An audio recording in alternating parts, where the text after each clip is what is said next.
The Eyes of My Mother from 2016 is a movie that runs through YouTube and Twitter and everywhere else as one of the most disturbing movies you will ever see. So in a way, I kind of avoided it for a while. Sometimes you just gotta bite the bullet and watch a real nasty movie. The best way I could describe this is Dogtooth meets Martyrs. If you know those two movies, then you know what I'm talking about. The movie is about a young woman named Francisca, played by Kika Magalhaes, who lives in a rural area with her family, and tragedy strikes the family, I'll just say. And what happens in the aftermath of that tragedy leads to the horror of the movie, because Francisca, quite frankly, is not like other girls.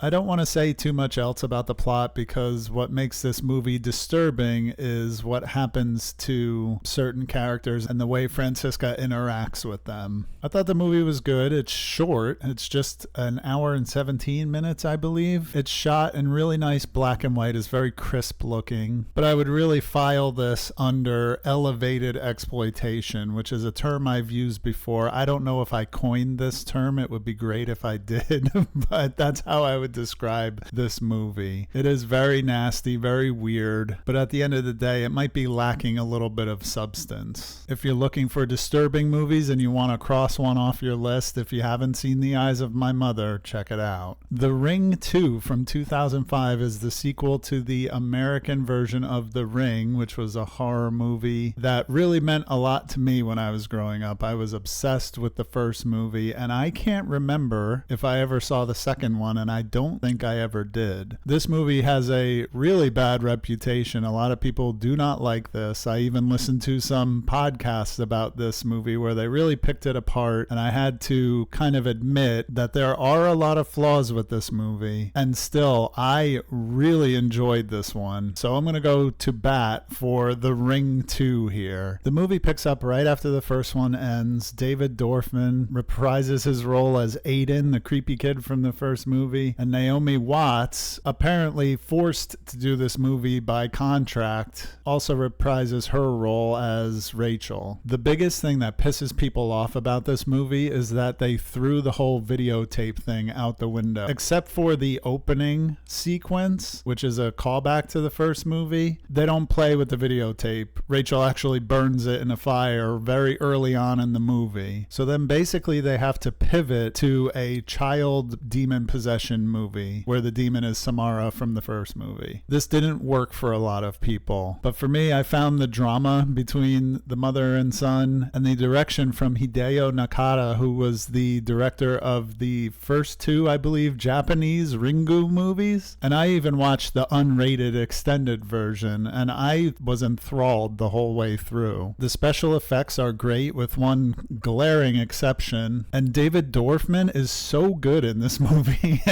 It's rare that you can say that about a child actor, but he just knocks it out of the park. And it's funny to know that he left show business and became a lawyer and works in the government now. He obviously is a highly intelligent individual, and I thought he did great in this movie. So yeah, I was shocked at how much I like this movie. There's a lot of great cameos in it, great music, etc. But just know that I'm in the minority here. Most people don't like this movie, especially fans of the first movie. The Empty Man is a movie that really had the deck stacked against it. It came out during the pandemic at a time when a lot of people were not going to the movies. And also, it could be written off as one of these something man movies, the Boogeyman, the Bye Bye Man, the Pee Pee Poo Poo Man. Everybody was getting sick of these kind of movies, including me. That's why I didn't pay too much attention to it. However, this movie has started to garner a cult following, and the people who had seen it praised it up and down. This has become kind of a hipster, cool kids movie. If you can get your hands on it, it's really good and you got to check it out kind of thing. This movie makes an incredible first impression with a 20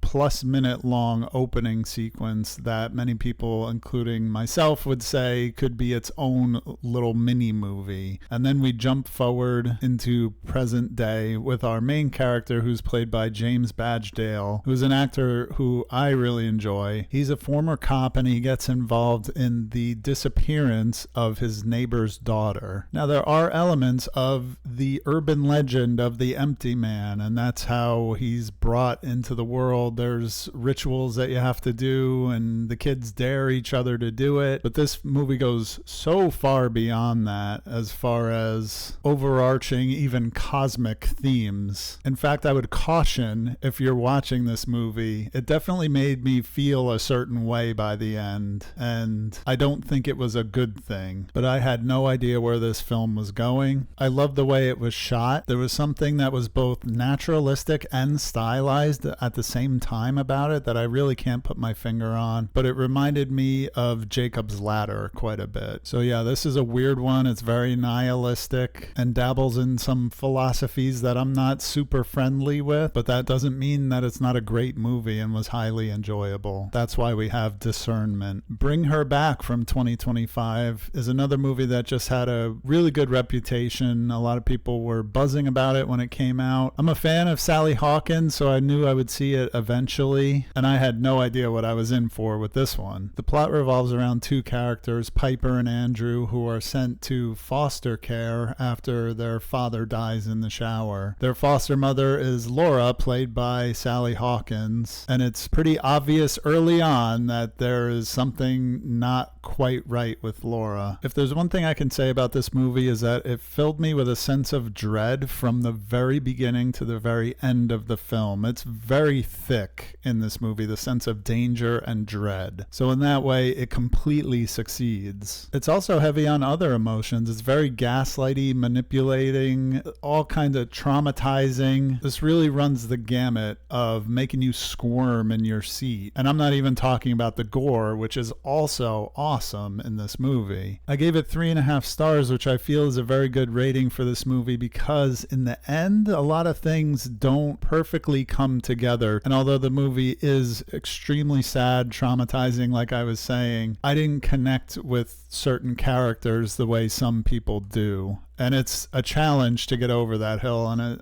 it's hard to explain without spoiling too much. But let's say this is one of those movies that is filled with imperfect characters, and at times that can be a challenge to figure out who to root for, who to latch on to. And I kind of had that struggle with this movie. Having said that, it's very good. To me, it has earned its reputation as a creepy as hell, scary movie. And I'd recommend it if you really want to squirm, if you want to feel enraged, if you want to feel sad, all the feels. You'll probably enjoy this one. And that'll do it for another episode. I appreciate you sticking till the end. I feel like I'm watching a lot of horror movies. When August 1st rolled around, my wife said, "Is it spooky season?" I said, "Hell yeah, it's spooky season.